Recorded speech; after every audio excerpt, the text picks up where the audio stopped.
Get your ass back! Are you deaf or stupid? This entrance ain't for people like you. Sir, I have business inside this building. Business? What business? Are you here to pay somebody's bail? I'd really prefer not to cause any trouble, officer. Trouble?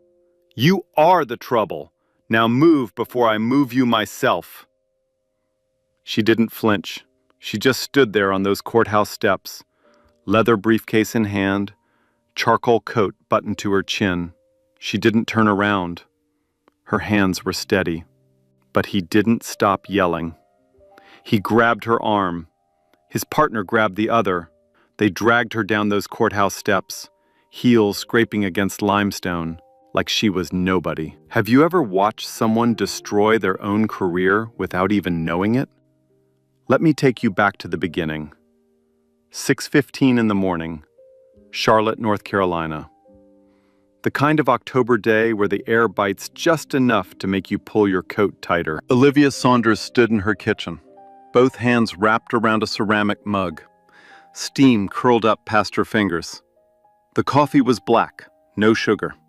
Same as every morning for the last 30 years. NPR hummed low from the counter radio, something about inflation. She wasn't really listening. Her eyes were on the yellow legal pad beside the stove. Handwritten notes, case numbers, witness names. She still did everything by hand. Old habit from her days clerking for Judge Whitfield on the Fourth Circuit. The kitchen smelled like toast and coffee grounds. Morning light came through the window above the sink. It caught the edge of her reading glasses sitting on the counter. Her husband Raymond walked in. 62 years old, retired high school principal. Still built like the linebacker he was at Morehouse. He kissed the top of her head and reached for the coffee pot. "You're working already," he said. Not a question. "Big day," she said. "Every day is a big day with you, Liv." She smiled but didn't look up. Her pen kept moving across the pad. Raymond sat down and unfolded the newspaper. Actual paper. He refused to read the news on the phone, said screens made his eyes tired. Olivia always told him it was the stubbornness making his eyes tired. He always told her to mind her own courtroom. That was their rhythm, 34 years of it. She flipped a page in her notes. The case sitting at the top of her docket was heavy. A 17-year-old black kid named Elijah had been beaten during a traffic stop. 3 deputies from the county sheriff's department pulled him over for a broken taillight. 12 minutes later, the boy was on the ground with a fractured eye socket and 2 cracked ribs. The family filed a federal civil rights lawsuit. The case landed on Olivia's bench. It had been ugly from the start. The county fought every motion. Discovery requests went unanswered for months. Body camera footage was somehow lost. Witnesses changed their stories between depositions. The department's lawyers filed delay after delay. Olivia had seen this playbook before. She grew up in rural Georgia, daughter of a schoolteacher mother and a mechanic father. She watched her daddy get pulled over on the same road every Sunday coming home from church. Same officer, same questions, same hands on the steering wheel. She went to Howard for law school, clerked for a federal appellate judge, spent 15 years as a civil rights litigator before her appointment to the federal bench. She had earned every syllable of the honorable, but she never wore it loudly. No driver, no entourage. She drove herself to work in a 10-year-old sedan and parked in whatever spot was open. This morning, the judicial parking entrance was blocked. Construction crew had torn up the back lot 2 weeks ago, orange cones and caution tape everywhere. So Olivia would walk in through the main courthouse doors, front steps, public entrance. She finished her coffee, grabbed her briefcase, kissed Raymond on the cheek. "Don't work too hard," he said.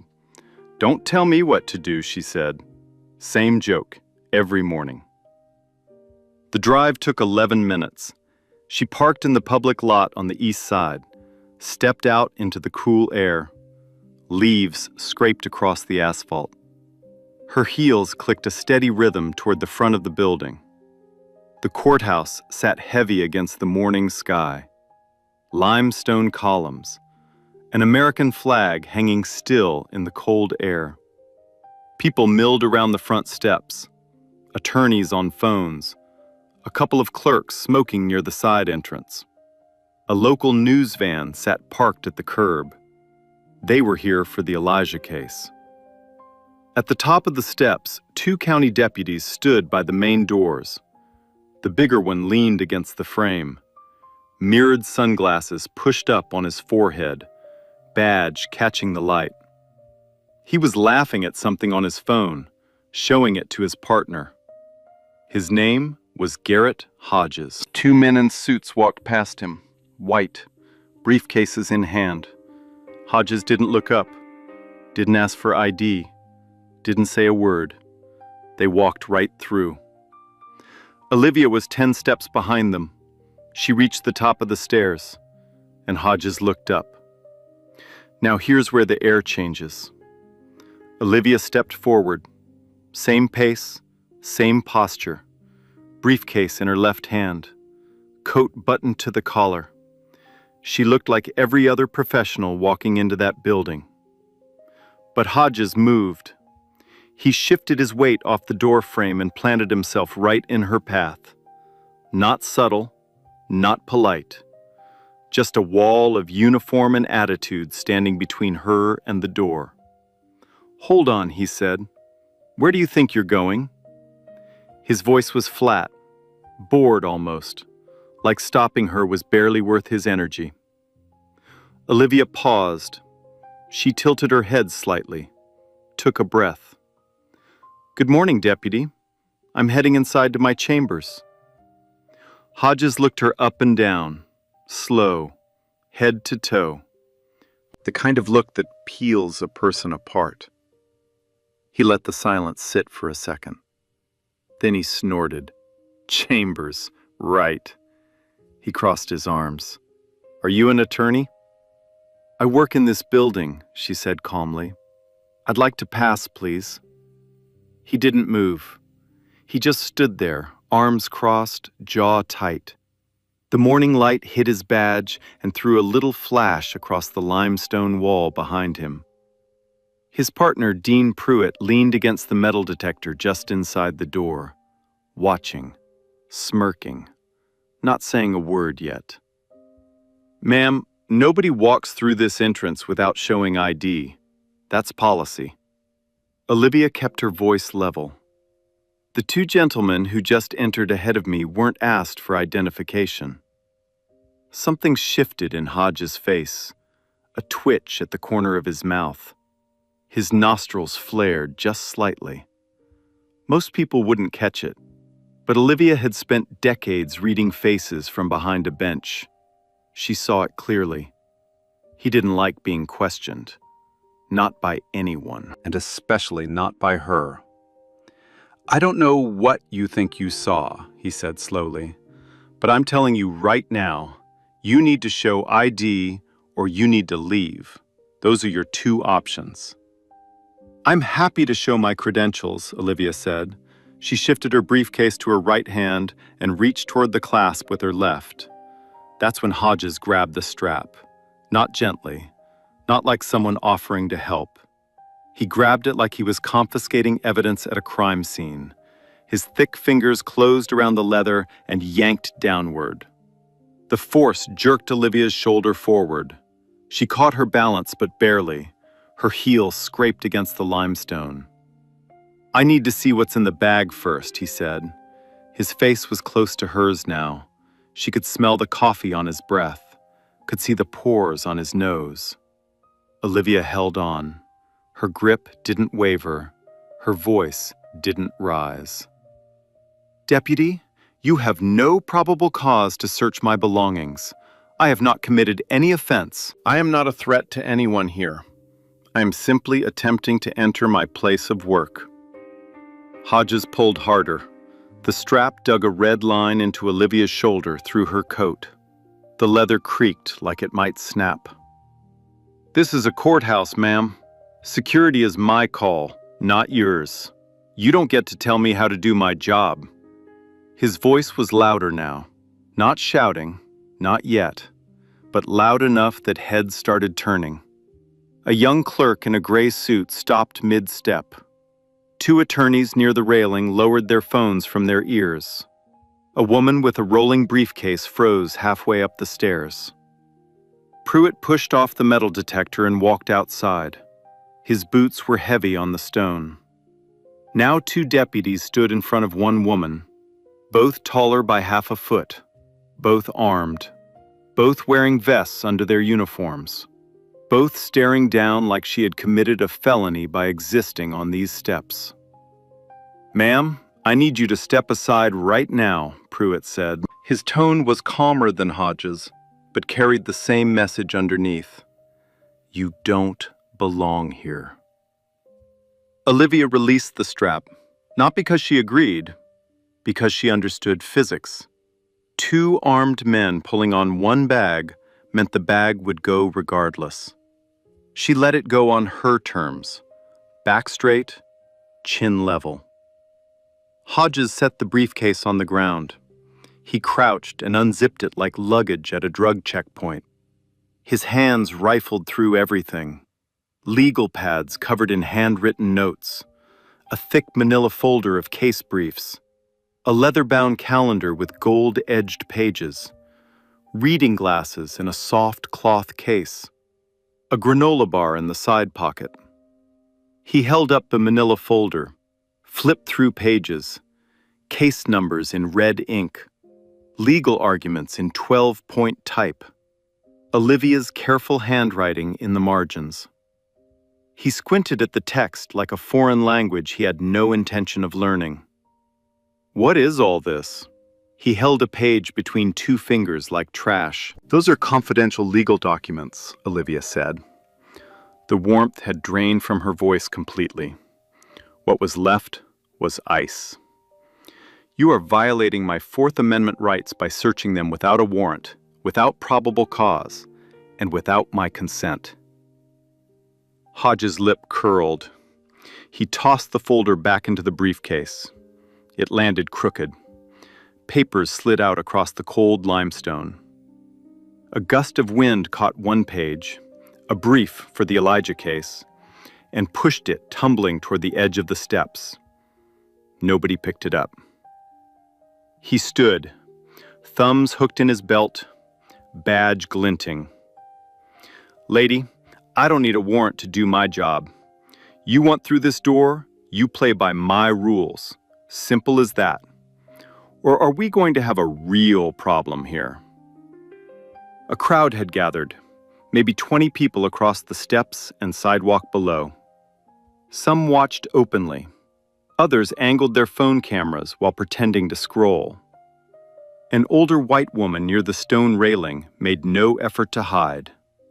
Brenda Combs, 63, retired schoolteacher from Gastonia. She held her phone at chest height with both hands. The red recording dot blinked steady. This isn't right, Brenda said.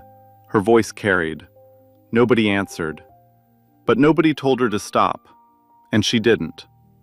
Hodges glanced at the phone, his jaw flexed. He held the look for a long beat, then turned back to Olivia, like the camera was irrelevant, like he was untouchable, like nothing on that phone could ever matter more than the badge on his chest.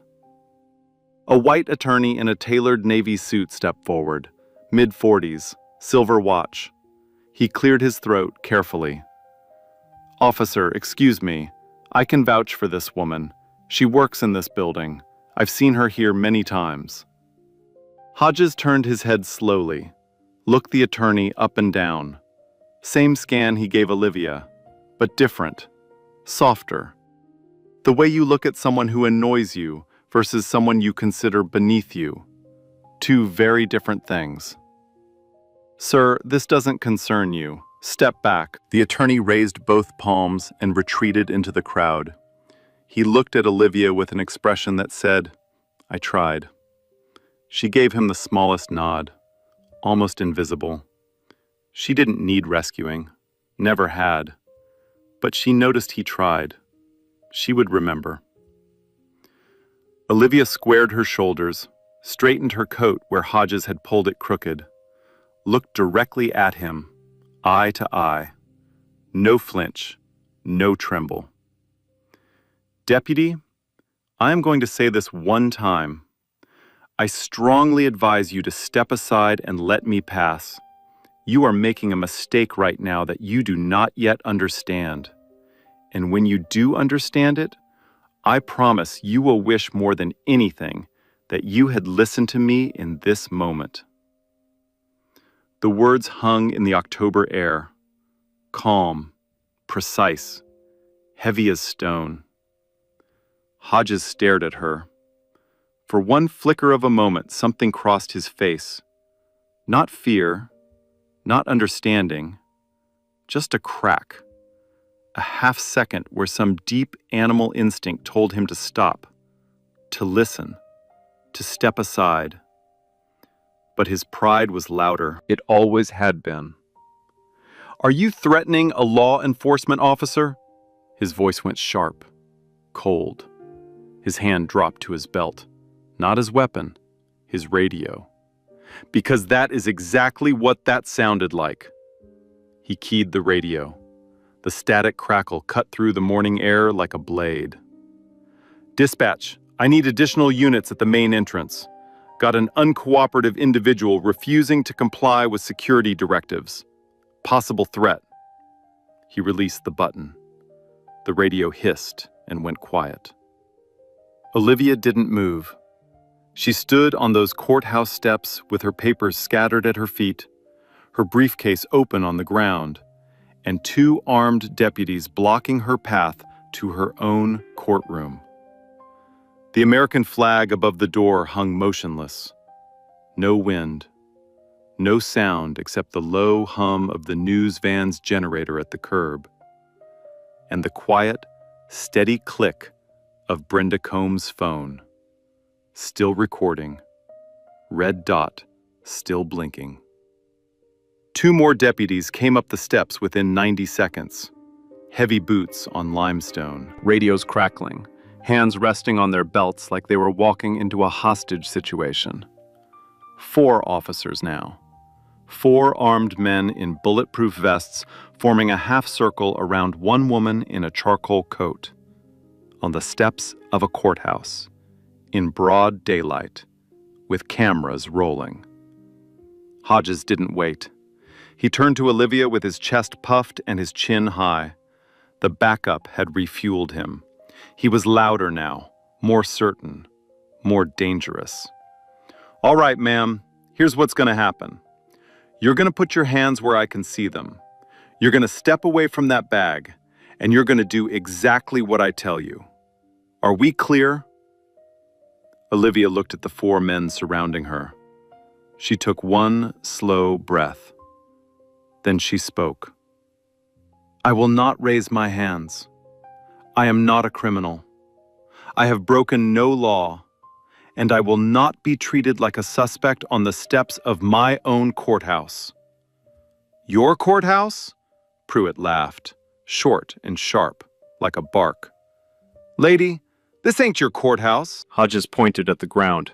Hands, now. No. The word was quiet, firm, final. It landed on the steps like a stone dropping into still water. Hodges' face changed. Something behind his eyes locked into place. The part of him that needed to win. The part that could not, would not, let a black woman tell him no on his turf. Not in front of his partner, not in front of the backup, not in front of the crowd. He stepped forward and grabbed her right arm. His fingers dug into the fabric of her coat, squeezed hard enough that Olivia's jaw tightened for the first time. The first visible crack in her composure. Not from fear, from pain. You're done talking, Hodges said through his teeth. Pruitt grabbed her left arm. 2 men, 2 grips. Olivia stood between them like a prisoner being transferred. Her feet were still planted. her heels pressed against the limestone. She wasn't fighting. She wasn't pulling away. She was simply refusing to move. And that made it worse, because they had to drag her. Hodges pulled first, a hard yank that jerked Olivia's right shoulder forward.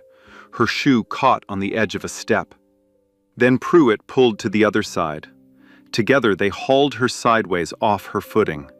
Her left heel snapped clean off against the stone.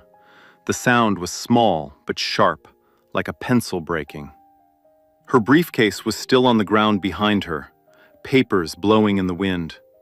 Her reading glasses case had rolled to the edge of the top step. They dragged her down, one step at a time. Her remaining heel scraped a white line across the gray limestone. The sound cut through the silence like a nail on glass. Her coat bunched up around her shoulders, the collar twisted against her throat. Brenda Combs followed with her phone, step by step. Her hand was shaking, but the camera stayed locked on. The news crew at the curb had noticed. A cameraman in a baseball cap swung his shoulder rig toward the steps. The red tally light blinked on. Live feed or not, that camera was recording broadcast quality footage from 50 feet away. Someone in the crowd shouted, "Hey, what are you doing to her?" Hodges didn't look. Pruitt didn't look. They kept pulling. Olivia's knees buckled on the third step from the bottom, not because she gave up, because the angle of the drag and the broken heel made it impossible to stay upright. She went down to one knee. The limestone scraped through her stockings.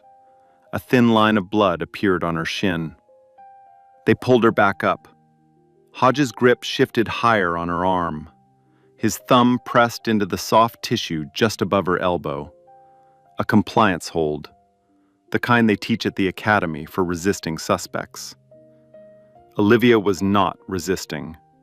She was being carried. At the bottom of the steps, they pushed her against the hood of a patrol car. The metal was cold from the October morning.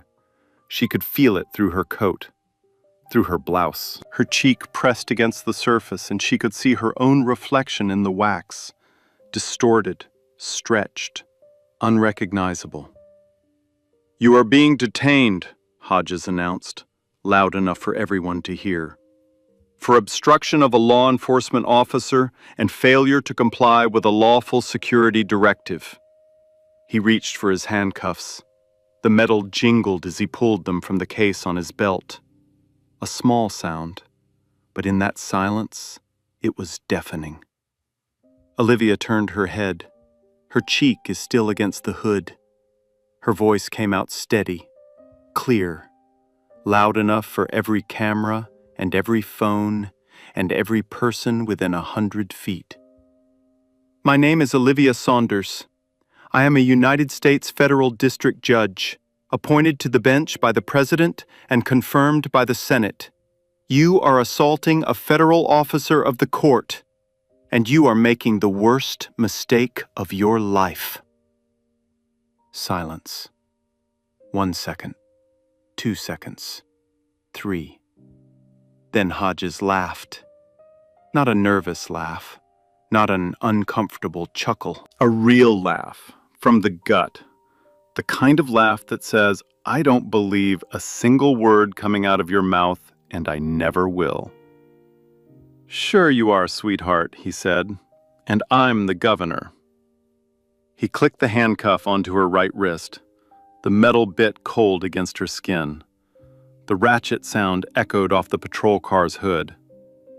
Pruitt shifted his grip and twisted Olivia's left arm behind her back. She let out a sharp breath. Not a scream, not a cry, just air forced out by the angle of her shoulder being pushed where it wasn't meant to go.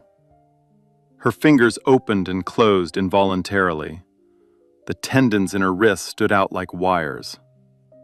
"Stop resisting," Pruitt said. She wasn't resisting. Every camera showed that, every phone, every pair of eyes on those steps. She was standing still with her face pressed against a cold patrol car. But that's what they say. That's always what they say. Hodges leaned down close to her ear, close enough that only she could hear. His breath was hot. His voice was a whisper. Should have walked away when I gave you the chance. But your kind never knows when to quit. Your kind. 2 words. Quiet enough to miss on camera. Loud enough to echo in her skull forever. Inside the courthouse, a clerk named Douglas had been watching through the glass doors. He'd seen the whole thing unfold from the lobby. When the first handcuff clicked, he turned and ran. Not walked, ran. His shoes squeaked against the marble floor as he sprinted up the stairwell toward the 2nd floor. He burst into the office of Catherine Hollis, chief clerk of the United States District Court. She was on the phone reviewing a docket schedule. He didn't wait for her to hang up. They're handcuffing Judge Saunders, right now, on the front steps. Hollis stood so fast her chair slammed into the wall behind her. The phone clattered onto the desk. Her face went white. What did you just say to me? Hodges, the county deputy. He's got her against the hood of a patrol car, in handcuffs. There are cameras everywhere. News crew, too.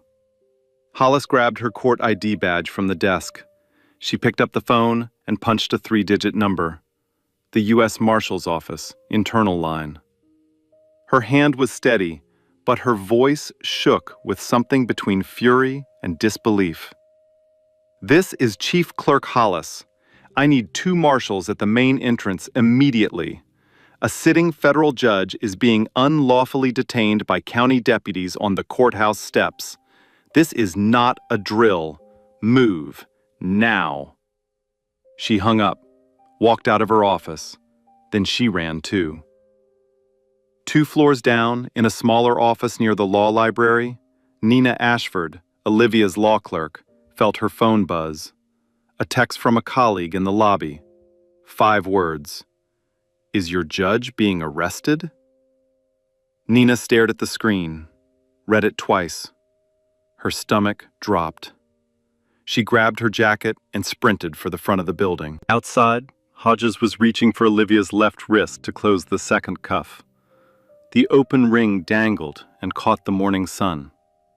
Olivia's right hand was already locked. Her fingers were turning white from the pressure of the metal. The crowd had swelled. 40 people now, maybe more. Phones everywhere. Vertical video. Horizontal video. The news camera had moved to the bottom of the steps. The reporter beside it was speaking urgently into her microphone, one hand pressed to her earpiece. Brenda Combs stood 6 feet from the patrol car, steady as stone. Her phone hadn't wavered once since she started recording. And Hodges, Garrett Hodges, badge number 451, 12 years on the force, not a single sustained complaint in his file, was smiling. Actually smiling. Like this was routine. Like this was nothing. Like this woman beneath his hands was nothing. He had no idea what was about to come through those courthouse doors. The courthouse doors didn't open. They exploded. Both glass panels swung outward so hard they cracked against the stone walls. The bang echoed across the steps like a gunshot. Every head turned. Every camera swung toward the entrance. 2 U.S. Marshals came through first. Tactical vests, sidearms visible, badges on chains around their necks. They moved like men who had trained for exactly this moment. Fast, controlled. Faces carved from granite. Catherine Hollis was right behind them, court ID badge held high above her head. Her heels hammered the limestone like a judge's gavel. Nina Ashford came through last. She stopped at the top of the steps. Her hand went to her mouth when she saw Olivia bent over the patrol car hood, one wrist cuffed, coat twisted, blood on her shin. Papers scattered across the steps behind her like leaves after a storm. The lead marshal, a man named Colton Brady, 6'4", built like a refrigerator, crossed the distance to the patrol car in 5 strides. He didn't slow down. He didn't announce himself from a distance. He walked straight into Hodges' space, close enough that Hodges had to step back. "Remove the handcuffs," Brady said. "Now." His voice wasn't loud. It didn't need to be. It carried the weight of the entire federal judiciary behind it. Every syllable was a warning. Hodges froze. His hand was still on Olivia's left wrist. The open cuff dangled between his fingers. He looked at Brady, then at the second marshal, then at Hollis holding up her badge. His mouth opened, but nothing came out. This woman she was being combative. She refused to show ID. She threatened. "That woman," Brady said, stepping closer, "is the Honorable Olivia Saunders, United States Federal District Judge for the Western District of North Carolina, appointed by the President, confirmed by the United States Senate. She has served on this bench for 9 years." Brady paused, let every word land. "You have 5 seconds to remove those handcuffs, or I will place you under federal arrest for assault on an officer of the court. And I will do it right here, in front of every camera on these steps." The silence that followed was unlike anything the crowd had ever heard. Not quiet, not empty. Full. Heavy. The kind of silence that presses against your eardrums. 40 people were holding their breath at the same time. Hodges' face drained, not slowly, all at once, like someone pulled a plug behind his eyes. The color left his cheeks. His jaw went slack. His fingers trembled as he reached for the handcuff key on his belt. He fumbled it. The key slipped through his fingers and clinked against the asphalt. He bent down to pick it up. His hands were shaking so badly, it took him 3 tries to get the key into the lock. The ratchet clicked open. The cuff fell away from Olivia's wrist. A red ring marked her skin where the metal had been. Deep, angry, visible from 10 feet away. Pruitt had already released her other arm and stepped back, both hands raised, palms out. His face was gray. He looked like a man watching his entire life rewind in front of him. Olivia straightened up slowly. She stepped away from the patrol car. She didn't rush. She pulled her coat straight, buttoned the collar, smoothed the fabric where their hands had twisted it. Then she turned around and looked at the steps behind her.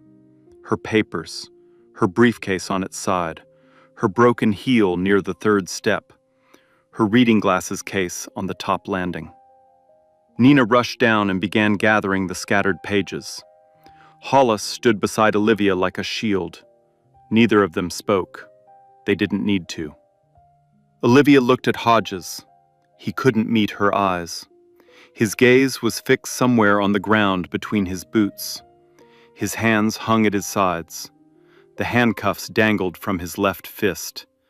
The key was still in the lock. She spoke quietly, just loud enough for him and the nearest cameras. "I'll see you inside, Deputy, though not in the way you expected."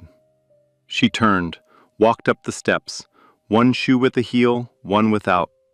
Her stride was uneven, but her back was straight. Her chin was level. Her hands were at her sides. Halfway up, someone in the crowd started clapping. 1 person, then 2, then 10. Then the whole steps erupted. Brenda Combs lowered her phone for the first time and clapped with both hands. Tears ran down her cheeks. Olivia didn't look back. She walked through those courthouse doors like she owned them, because she did. But there was one thing the crowd couldn't see.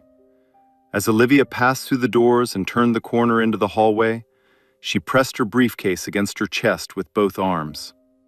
And her hands, the hands that hadn't trembled once through the entire ordeal, were shaking, hard. She held the briefcase tighter so no one would notice. The composure had cost her something. It always does.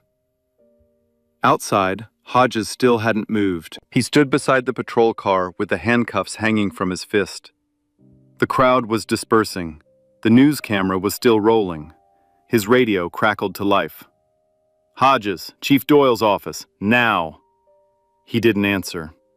He got in the patrol car, sat behind the wheel, didn't start the engine, just sat there, staring at nothing. The man who held all the power 60 seconds ago now had none, and every camera had the proof. Chief Warren Doyle was standing when Hodges walked in, not sitting behind his desk, standing, arms crossed, face the color of a brick. The vein on the left side of his forehead was pulsing visibly. The office smelled like stale coffee and sweat. Pruitt was already there, sitting in a plastic chair against the wall, staring at the floor. He hadn't said a word since they walked inside. His badge sat on Doyle's desk. He'd handed it over before anyone asked. Hodges closed the door behind him, tried to stand straight, tried to look like a man who still had a leg to stand on. "Chief, I can explain." "Sit down." Hodges sat. Doyle didn't move. He stood over both of them. Let the silence stretch. 5 seconds. 10. Long enough for the fluorescent light above to flicker twice.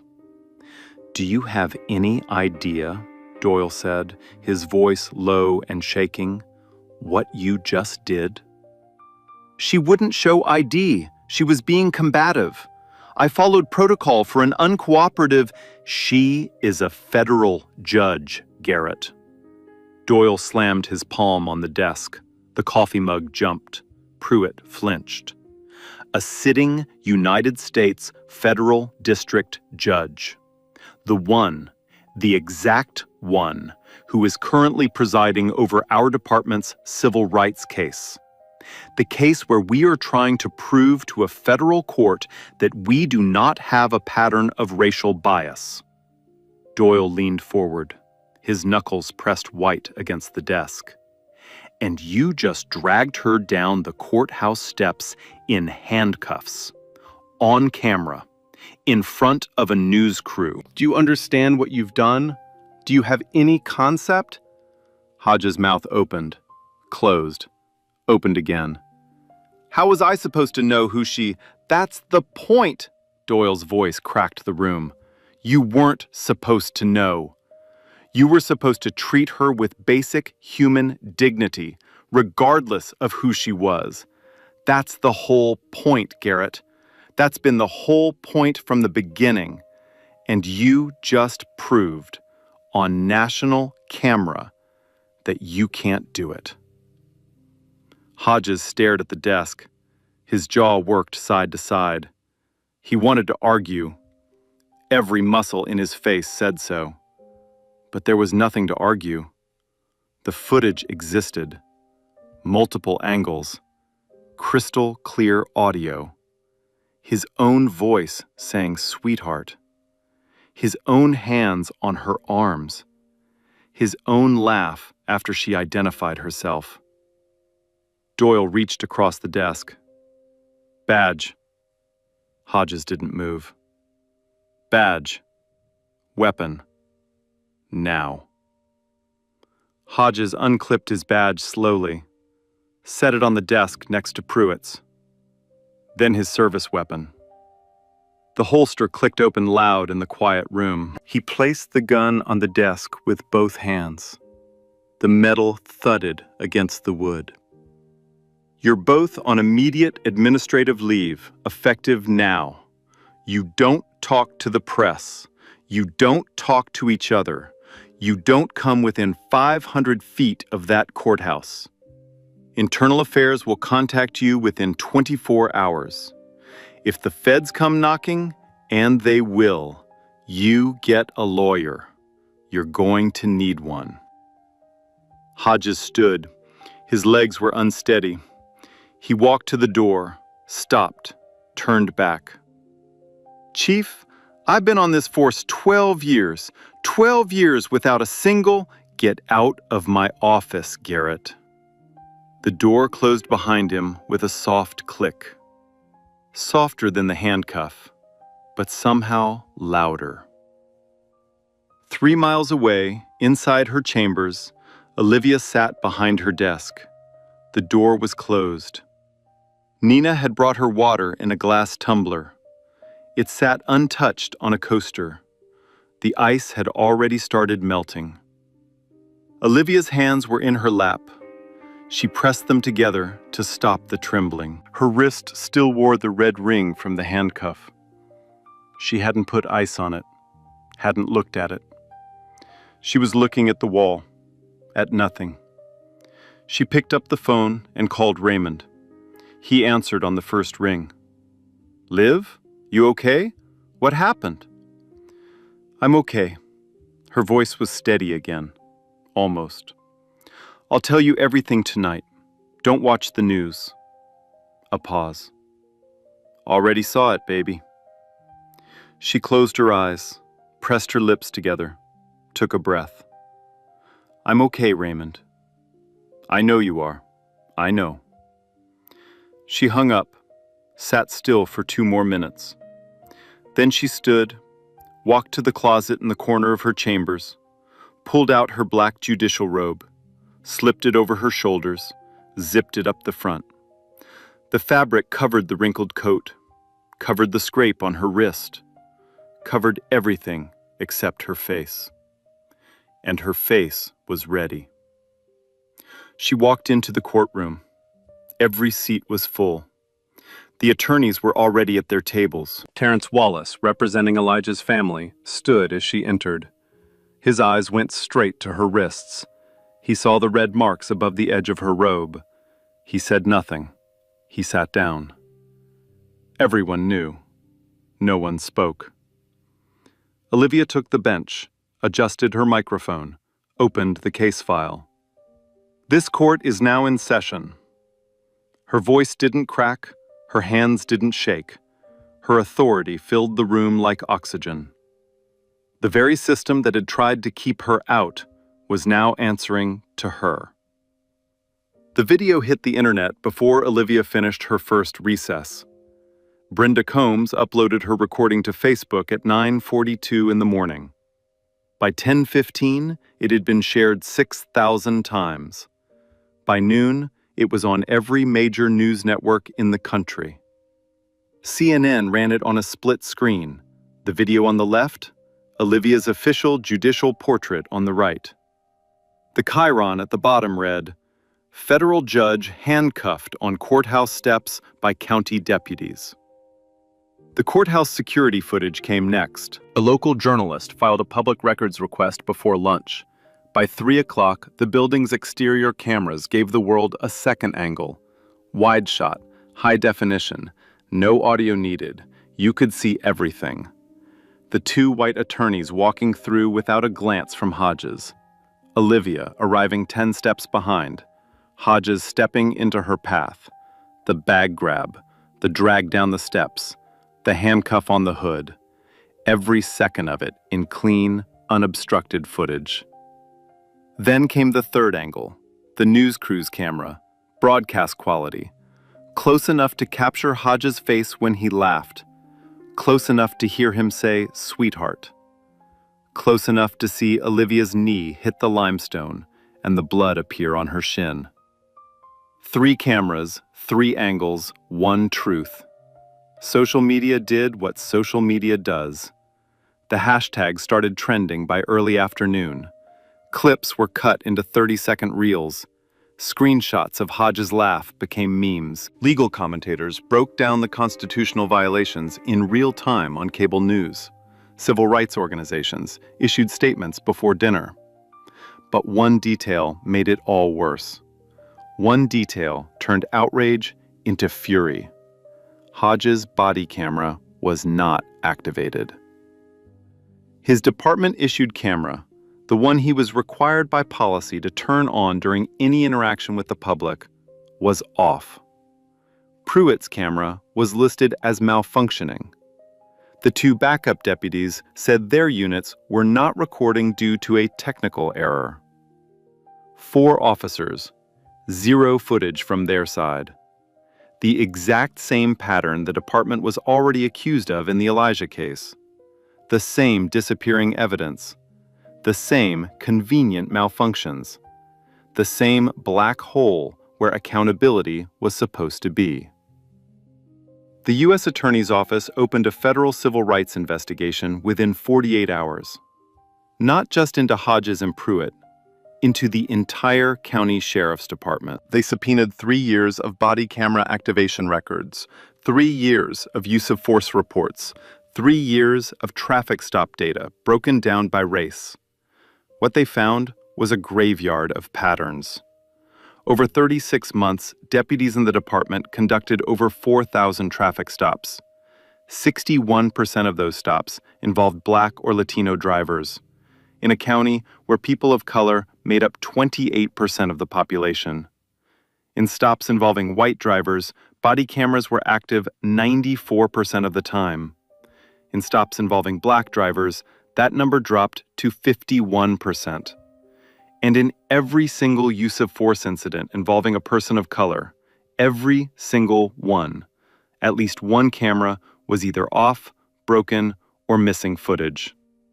Not a coincidence, a system. Senator Phyllis Davenport held a press conference on the Capitol steps.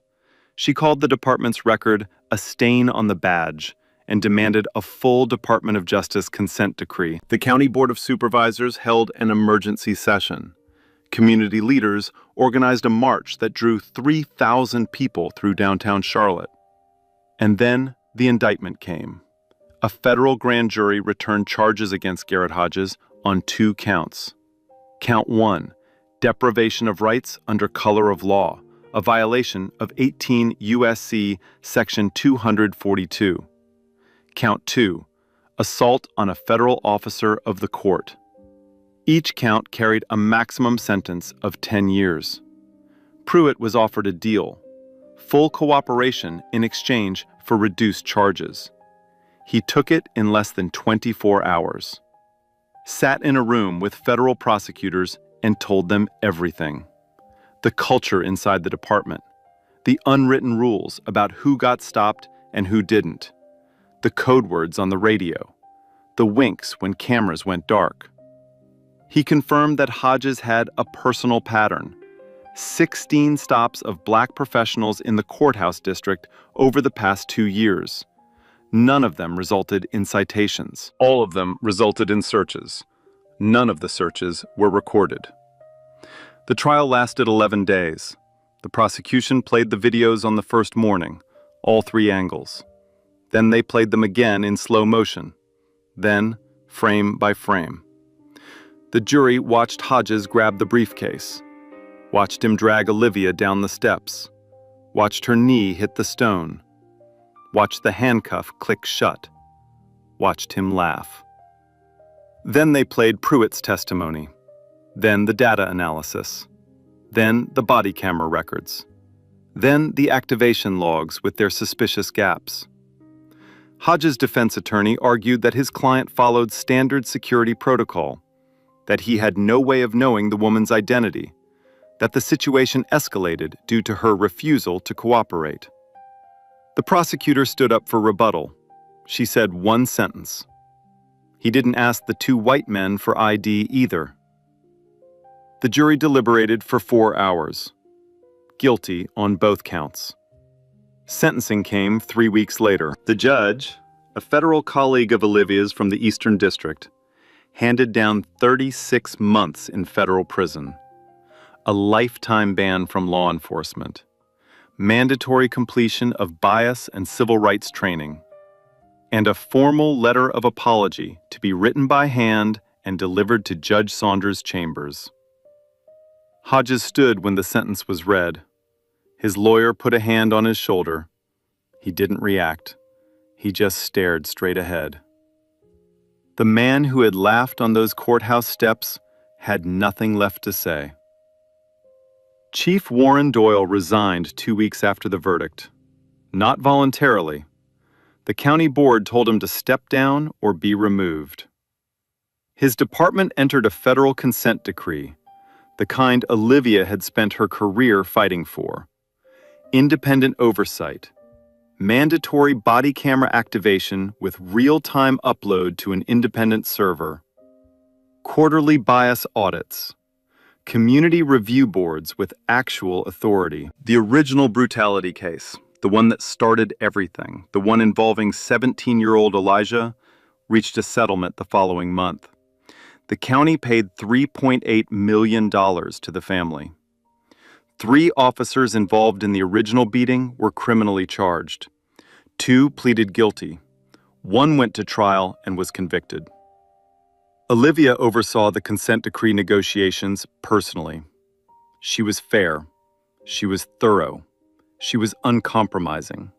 She reviewed every clause, questioned every loophole, demanded enforcement mechanisms with teeth. The department that had tried to keep her off those steps was now entirely under her authority. And the consent decree would remain in effect for a minimum of 5 years. Longer if compliance benchmarks weren't met. The court would be watching. She would be watching. Every badge in that building knew it. 6 months later, a Saturday morning in April, dogwood blossoms lining the streets of Charlotte like white confetti, the air warm and sweet after a week of rain. Olivia stood in her kitchen, same spot, same ceramic mug, coffee black, no sugar. NPR humming on the counter, something about a new infrastructure bill. She wasn't really listening. She was reading a letter. It had arrived the day before, handwritten on plain white paper, no letterhead. The handwriting was cramped and uneven, like the person who wrote it wasn't used to holding a pen for that long. It was Hodge's court-ordered apology. 3 paragraphs, stiff, formal. The word regret appeared 4 times. The word sorry appeared once, at the very end, like an afterthought. Olivia read it once, folded it, placed it in the bottom drawer of her desk in the study. She didn't read it again. She didn't need to. Raymond walked in. Coffee, newspaper, same chair. "Big day," he said. "Every day's a big day with me," she said. Same line, same smile. 34 years of rhythm that no courthouse steps could break. Today was different, though. Today, she was flying to Washington, D.C. Howard University School of Law had invited her to deliver the commencement address. She had said yes the same day the invitation arrived. That afternoon, she stood at the podium, black robe over a navy dress, 300 graduates in front of her, their families filling the auditorium behind them, camera flashes pulsing like fireflies. She didn't talk about Hodges. She didn't mention the handcuffs, or the steps, or the video. She didn't need to. Every person in that room already knew the story. Instead, she talked about the law, not as words on paper, as a daily choice, a decision made every morning when you put on the robe, or the badge, or the suit, or nothing special at all. A decision to stand in the gap between power and the people that power is supposed to serve. She told them that dignity is not something granted by a title, not something earned by a degree. It is carried in the way you walk, in the way you speak, in the way you refuse to break when someone is trying to break you. She told them to be the person who steps forward when everyone else steps back, to be the camera that keeps recording, to be the voice that says, "This isn't right," even when nobody answers. She finished with one line, simple, quiet, no dramatics. Make them answer to the law, even when they think they are the law. The auditorium erupted, standing ovation. 300 graduates on their feet, families clapping, professors wiping their eyes. The applause lasted a full 90 seconds. Olivia smiled. stepped back from the podium, held her head high. Back in Charlotte, the new body camera policy had been active for 4 months.